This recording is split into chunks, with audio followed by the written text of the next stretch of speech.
Yo, what's up sa lahat ng aking mga kababayan sa buong mundo at saka sa lahat po ng mga nasa Pilipinas. Ako po si Mr. Rio.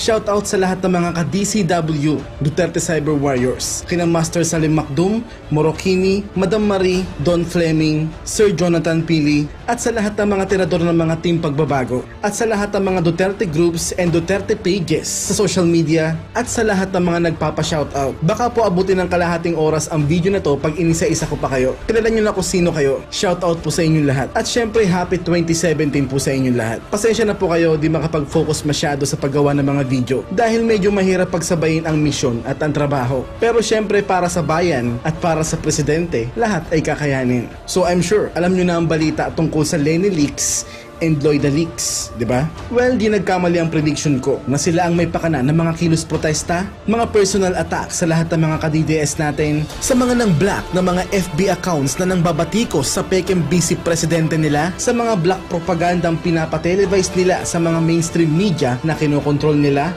para masira ang imahe ng presidenteng kalaban nila. At mas lalo ko lang napatunayan nung nagsilabasan ang mga emails na to. Kaya salamat kina Thinking Pinoy, Madam Sas, at sa nagbigay ng impormasyon na yon. Mabuhay po kayo. Doesn't have to be true, just needs to look like that. Yan ho ang tagline ni Lloyda de Muñeta Lewis. Kaya kung anong mga nakikita nyo ng mga negatibong binabalita ng mga bias media ngayon, sina Lloyda de Muñeta Lewis at ang mga basurang kasama niya ang may pakana ng mga yon.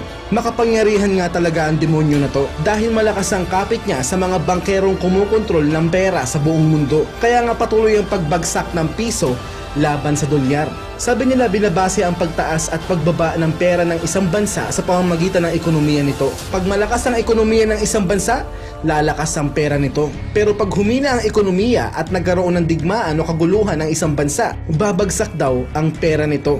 Pero bakit ganun? Malakas naman ang ekonomiya natin. Ayon sa Philippine Statistics Authority, 7.1 ang GDP growth ng ating ekonomiya sa third quarter ng 2016. At saka wala namang malaki ang digmaang nagaganap ngayon sa ating bansa. Pero bakit patuloy pa rin ang pagbaba ng piso laban sa dolyar? 49.71 pesos na siya as of January 2017. So ano yun? Dahil sa war on drugs? Please, mainstream idiot medias, stop fooling the Filipino people. Kayo lang ang nag-e-exaggerate ng senaryo ng war on drugs at extrajudicial killings na yan para mukhang nagkakagulo ang buong Pilipinas. So mga literal na lason nga kayo sa mga isipan ng mga kababayan ko. Just like what Lloyda de Muñeta Lewis said, doesn't have to be true, just needs to look like that. So ibig sabihin, isa po ito sa mga sabotage propaganda ng mga mga tao na gustong pabagsakin ang gobyerno natin to create hate against Duterte administration. At syempre gamit ang mainstream media sa Pinas, they can exaggerate everything to make it realistic. And Jewish bankers controls the currency around the world. So kahit malakas ang ekonomiya natin, kung hindi nila papit ang presidente natin, ibabagsak nila ng ibabagsak ang pera natin. So anong kalalabasan ng mga pananabutahin na to? Magsisitaasan ng mga presyo ng mga bilihin. At syempre lahat ng mga bayarin hanggang sa hindi na ma-afford ng mga mahihirap na mga kababayan natin. So syempre, ito ho ang gagamitin nilang rason para magkilos protesta ang mga kababayan natin laban sa gobyerno natin. Economic sabotage ang nakikita kong plano ng Lloyda de Muñeta Lewis na to. At para mag-react sa sabotage propaganda na to, ayan ang mga taga-suporta ng peking busy presidente na to. Ayon sa email na nag-leak, binibigyan nila ng instruction ng mga taga-suporta nila kung paano mag-react sa mga kritisismo laban sa peking busy presidente nila. Seryoso kayo? At sigurado ba kayong okay lang kayo? Dahil sa totoo lang, walang tao na may matinong pag-iisip ang susuporta sa peking busy presidente nyo. Taga-suporta o mga bayarang mga troll sa social media? Taga-suporta o mga bayarang rallyista? Sa loob ng 6 na buwan niya sa pagiging peking busy presidente niya, ano na nga bang nagawa niyang maganda para sa ating bansa? Isang malaking wala, di ba? Ang nagawa niya lang mag-post sa magazine at magpa-cute kada speech at kada interview sa kanya. Pangarap atang mag-artista ng peking busy presidente na to. At lagi niyong pinapamukha sa aming lahat na mga disente kayo. Kailan? Pagka nakaharap sa camera at nandiyan ang mga media? Eh paano pag nakatalikod na at wala ng camera? Mga demonyo na kayo, di ba? So kung ang ibig sabihin ng disente ay pagiging hipokrito, tuta, puppet, magnanakaw, oppressor, sinungaling, swapang sa kapangyarihan at maging literal na basura ng gobyerno at ng lipunan, isaksak nyo sa bagay nyo ang pagiging disente nyo. So kung yun ang definisyon ng disente para sa inyo, hindi ako disente. Makabayan ako. Kaya ako sinusuportahan ng presidente ko. So sa lahat ng mga tao naggalit kay President Duterte, pati sa Team Pagbabago at sa mga Duterte supporters, wala kayong karapatang gamitin ang salitang makabayan kayo dahil hindi kayo makabayan, makatae kayo. At tungkol naman kay Mo Twister, dapat journalist ka ng Channel 2 para literal na twister ka ng mga totoong kwento. Laos ka na kasi kaya nagpapapansin ka at para meron naman pumansin sa'yo, diba? At hindi ho government payback ang tawag sa posisyon na binigay kay Madam Mocha Uzon. Trust and loyalty ang tawag doon. At pinatunayan yun ni Madam Mocha Uzon bago pa lang magsimula ang kampanya noon. Para sa akin, it is a natural behavior of a human being. Aba natural, yung mga mapagkakatiwalaan mo at mga loyal sa'yo ang ilalagay mo sa mga pwesto na yan. Para siguraduhin na hindi ka tatraidorin ng mga yan. Alangan naman na kultong dilaw ang kunin ni Mr. President sa mga pwesto na yan. E di napariwara lang ang mga ahensya na yan. Siyempre malaki ang posibilidad na isabotahe siya ng mga yan. So kung may utak ka mo, gamitin mo at isipin mo ang mga sinasabi ko. Sige, ilagay nyo lahat ng katayuan nyo sa mahal nating presidente. Sino ang ilalagay nyo sa mga pwesto na yan? Yung qualified pero may posibilidad na traidorin ka? O yung taong pagkakatiwalaan mo na pwede namang matutunan ang trabahong ibibigay mo sa kanya? May intindihan ko pa ang pagkontra nyo kung disable siya. Kaso nakapag-aral naman siya, marunong magsulat at magbasa. So basically, she is able to do the job. Diba? So sa lahat ng mga tae, yung mga tao na tahol ng tahol at nagagalaiti sa pagkakatalaga ni Madam Mocha Uzon sa pwesto na to, ito lang ho ang masasabi ko sa inyo, mamatay kayo sa inggit. Tama naman inggit lang kayo. So next video ko po, ipapakita ko po sa inyo ang voting system na anti-garbage oligarchs. Hindi lang yun, ipapakita ko rin sa inyo ang anti-biased media, anti-stupid survey, and anti-black propaganda. Pasensya na po kayo, medyo natagalan. Medyo mahirap lang po talagang i-visualize ang voting system na yun. Actually, after election ko po dapat pagawa ang video na to. Kaso parang sinabi sa akin na nagpapagawa sa akin ng mga video na to na hindi pa yun ng tamang oras para ilabas ang video na to. At sa lahat po ng mga nagtataka kung sino nagpapagawa sa akin ng mga video na to, panoorin nyo po yung mga nakaraang video ko para malaman nyo. Because everything you see is part of God's plan. So, shoutout muna ulit sa lahat ng mga ka-DCW team at saka sa lahat ng mga admins ng mga Duterte supporters sa social media at syempre sa lahat ng mga ka-DDS natin sa buong mundo. Happy New Year po sa ating lahat. Ang video na to ay ang New Year's gift ng nagpapagawa sa akin ng mga video na to. Ipapakita ko sa video na to ang anti-yellow garbage oligarchs. At nang di na sila makabalik pa sa gobyerno, gusto nang isecure na nagpapagawa sa akin ng mga video na to ang gobyerno natin laban sa mga basurang oposisyon na to. Dahil once na mapasa kanila ulit ang kapangyarihan, new chapter of suffering na naman yun for sure. After EDSA Revolution noong 1986, naghari na ang mga garbage oligarchs na to sa gobyerno ng ating bansa. Sa loob ng 30 taon, di na nagkaroon ng totoong eleksyon dahil ang dinadaos talaga natin tuwing botohan ay seleksyon. Seleksyon kung sino ang susunod na ilalagay sa pwesto. Dahil kung sino ang tuta o puppet ng mga garbage oligarchs na to, yun ang sagana sa propaganda gamit ang telebisyon, radyo at pahayagan para siya ang iboto ng mamamayan.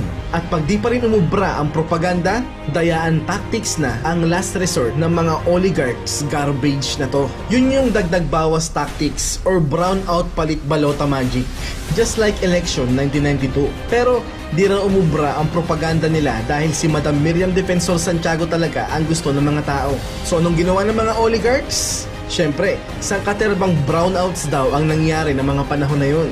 So yun na nga yung dagdag bawas tactics or brownout palit balota magic. After ng bilangan, konti lang ang lamang ni President Ramos kay Madam Miriam Defensor Santiago. So yun, siya na nga ang sumunod na naging presidente after Cory Aquino at nakumpleto niya ang 6 na taon na termino niya. Siyempre, selected siya by the garbage oligarchs para maging presidente ng ating bansa. Isunod na ho natin yung election 1998 na kung saan nanalo si President Estrada. Sobrang laki na namang niya sa pumapangalawa sa kanya sa bilangan na si Jose de Venecia. Ito naman parang President Duterte ang senaryo dahil pareha silang mahal ng mga tao. At ang pinakatumatak sa kanya at nagustuhan ng mga tao ay yung tagline niya na era para sa mahirap. At syempre sikat dahil artista, kaya siya ang binoto ng mga tao. Pero dahil hindi siya puppet ng mga garbage oligarchs, binatuhan siya ng binatuhan ng mga black propaganda. Gamit pa rin ang media para masira ng masira ang imahe niya sa mata ng mga tao. So na-impeach siya after 3 years gamit ang ikalawang EDSA Revolution noong January 17 to 20, 2001. So take note, basta hindi ka puppet ng mga oligarchs na to, lahat ay gagawin nila para ibagsak ka ng mga to. Parang yung ginagawa ngayon ng mga yellow garbage. Same tactics, di ba?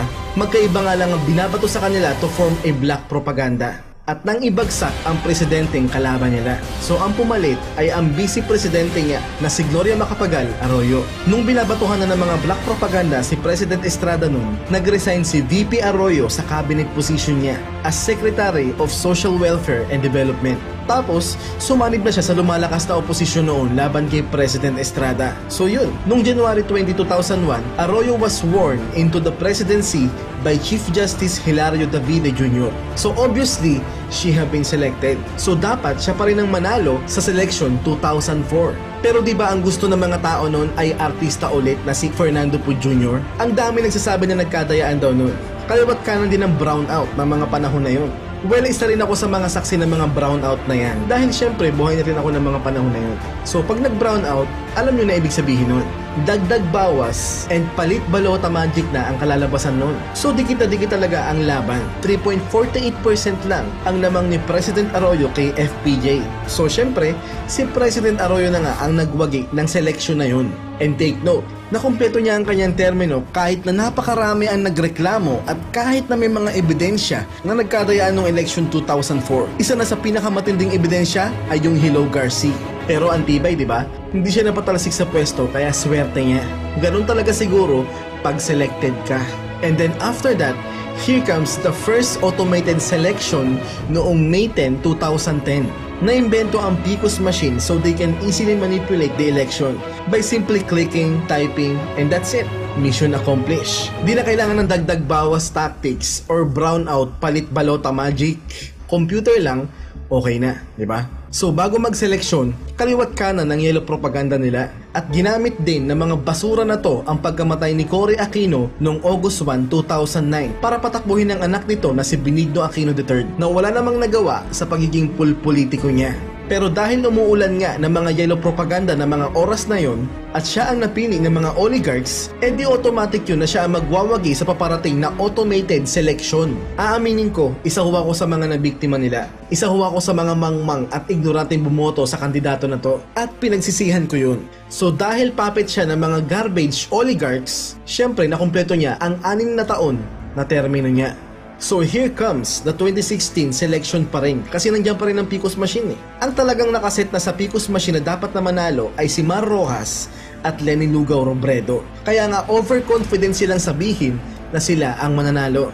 Pero dahil sa kaliwat kanang banta na pag dinaya ho nila si Mayor Duterte ay magkakagulo, pinatigil nila ang dayaan sa pagkapangulo kasi alam nila kung saan sila pupulutin pag pinagpilitan pa rin nila na si Mar Rojas ang manalo. Pero andun pa rin ang dayaan para syempre di naman nakakaya sa administrasyon na butaw ang manok nila. So obviously, manipulated pa ang 9.9 million votes ni Mar Rojas noon. Malamang kung walang dayaan, wala pang 1 million ang boto ni Mar Rojas ng eleksyon na yon. So dahil di umubra ang mga yellow propaganda nila sa pagka-presidente, pinanalo naman nila ang running mate ni Mar Rojas na si Lenny Lugao Robredo. Obvious naman eh, sino ba kasi ang boboto sa kanya? Wala naman siyang nagawang maganda. Di gaya ni Bongbong Marcos na subok na talaga. At syempre kasama rin sa PCOS machine manipulation selection ang pagkasenador. Andyan si Franklin Drilon, Francis Pangilinan, Ralph Recto, Risa Hontiveros na nasa ticket ng yellow garbage noong selection 2010 at ang pinakabugok sa kanilang lahat na si Laylay de Limao. Halatang halata naman na they are just elected by the PCOS machine. Kasi ano bang nagawa ng mga to 6 years ago kasama ng bugok na presidente nila? Panay kapalpakan lang, di ba? So basically, bobo lang ang buboto sa mga walang kwentang kandidato na to, lalo na sa bugok na Laylay de Limao na to. So ito ang tanong ko sa inyo, gusto niyo pa bang magkaroon ng PCOS machine manipulation next election? At sa halip na eleksyon, selection pala ang magaganap? At magkakaroon ulit ng mga basura sa gobyerno, gaya ng mga yellow garbage na to? at magkakaroon ulit ng Laylay de Limao 2.0 at peking Vice Presidente na si Leni Lugao Robredo. So para di na maulit ang mga kalokohan na to, ibinigay na sa akin ng ideya at solusyon para di na magkaroon ng basura sa gobyerno. So sabi sa akin na nagpapagawa sa akin ng mga video na to, kailangan natin ng bagong voting system. At yan ang ipapakita ko sa inyo sa part 2 ng video na to. So, see you next year guys. Ako po si Mr. Rio. Peace.